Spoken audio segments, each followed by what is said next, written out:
morning we had a new gun control bill drop. That is Senate File 4290, which is a new take on the ban on semi-automatic rifles and magazines holding more than 10 rounds.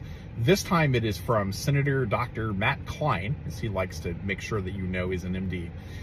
This bill, similar to the other bans, is a total ban on possession of magazines and rifles unless you go and get a certificate from your police department that allows you to keep these firearms.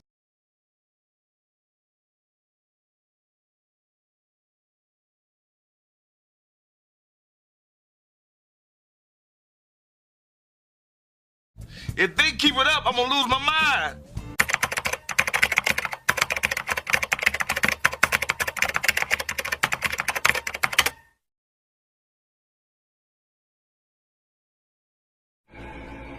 Chris was just telling me how he felt much more comfortable with my being here. Do you see me fucking laughing, my nigga? I ain't fucking laughing. Your ass is mine. What would you do if the government passed a law that said police could show up at your front door and walk into your house just to check on how you're storing your guns?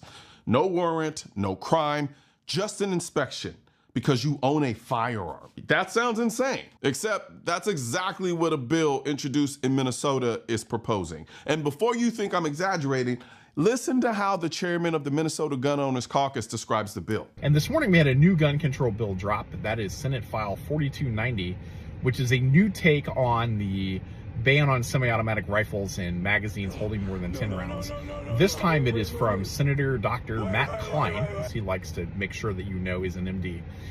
This bill, similar to the other bans, is a total ban on possession of magazines and rifles unless you go and get a certificate from your police department that allows you to keep these firearms. So let me translate that. You bought a firearm legally, you passed a background check, you followed every law on the books, but now the government says if you want to keep that firearm, you have to go to the police department and ask for a certificate that allows you to keep it.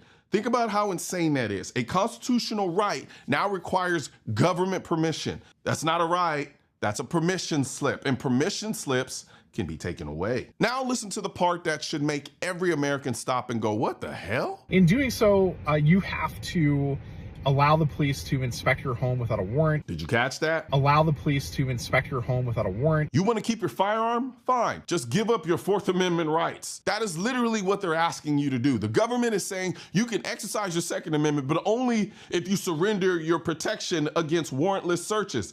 That is the government leveraging one constitutional right to strip you of another one. And that should terrify everyone, not just gun owners, everyone. We've been saying this for years. Once the second falls, the rest will start falling. And here's the moment where the whole thing becomes obvious. So let me get this straight. In order to keep a firearm already legally owned, I have to register with the government, ask the police department for permission, and agree to let officers enter my home without a warrant to inspect it. At that point, you do not own the gun anymore. Come on the now. government does. You can't carry your magazines anymore holding more than 10 rounds. You can only possess these firearms and magazines at your home, on property you own or control, or at a licensed firing range, whatever that is, because there is no such thing in Minnesota law. So now let's run through the list. You cannot carry the magazine. You cannot take the firearm most places. You have to register it. You have to get permission. You have to let the government inspect your house. At what point do we stop pretending this is about safety? Because criminals are not doing any of this. Criminals are not registering firearms. Criminals are not asking police for certificates. Criminals are not inviting officers into their fucking house to inspect their safes. The only people this targets is you and me. And then comes the punishment. And Dr. Klein, of course, will put you in prison for up to 5 years if you violate his gun control law. 5 years in prison for owning the wrong magazine. Meanwhile, violent criminals in some of these same jurisdictions are getting plea deals and walking out before the ink on the police report even dries. But if you have the wrong piece of plastic or metal attached to your firearm, you could be sitting in prison for half a decade. Somebody please make that make sense. And then of course there is this. He exempts the police, federal agents, and government officials, including himself. Of course he does. Of course police are exempt. Of course federal agents are exempt.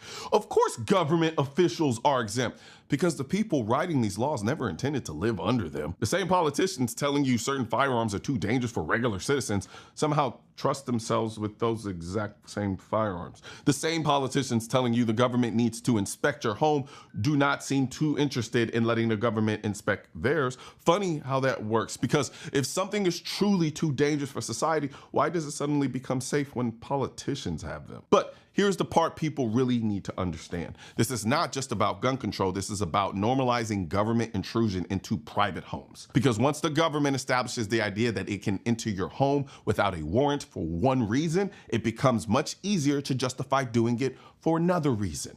Today, it is firearms. Tomorrow, it could be something else. And that is how constitutional rights slowly become conditional privileges. Let me flip this around so people understand how insane this is. Imagine a government saying this about free speech. You can say whatever you want online, but in order to keep that right, the government gets to monitor your private messages and search your phone whenever they want. They're fucking doing it right now anyway. What the fuck? But either way, if they said it out loud, people would lose their mind. And they should, because the Constitution does not say your rights exist until the government feels safe enough to allow them. The moment people accept the idea that rights come with conditions set by the government, they stop being rights. They become privileges, and privileges can be taken away whenever the government decides it is convenient. And if you think the government being able to enter your home without a warrant just because you own a firearm sounds crazy today, just wait until people stop paying attention. And speaking of paying attention, I know some of you all are paying attention to this awesome shirt that I'm wearing. We're with the Bureau of Alcohol, Tobacco, and Firearms. Let me guess, this isn't about the alcohol or the tobacco. It's my ATF shirt. It's my favorite one, actually. I like the shirt a lot, as you can see here. It actually comes in hats, comes in hoodies, comes in shirts, comes in drinkware, you name it, you got it. Baby, there you go, right? It's pretty fitting for this video when you think about it. You know, cops showing up at your house. I guess you're not here for the alcohol and tobacco. Yeah, but either way, I'm gonna put a link in the description section of this video so you can check this out. And also check out the I'm the Militia hat and shirt, hoodies, and all that good stuff. One thing's for certain and two things are for sure. Politicians and tech giants don't want gun content to be recommended to you. And we're all fighting this culture war together. First of all, I ain't even going to dignify the accusations with a response, you know, because that's so ridiculous. I bet a lot of people saying, he ain't lying.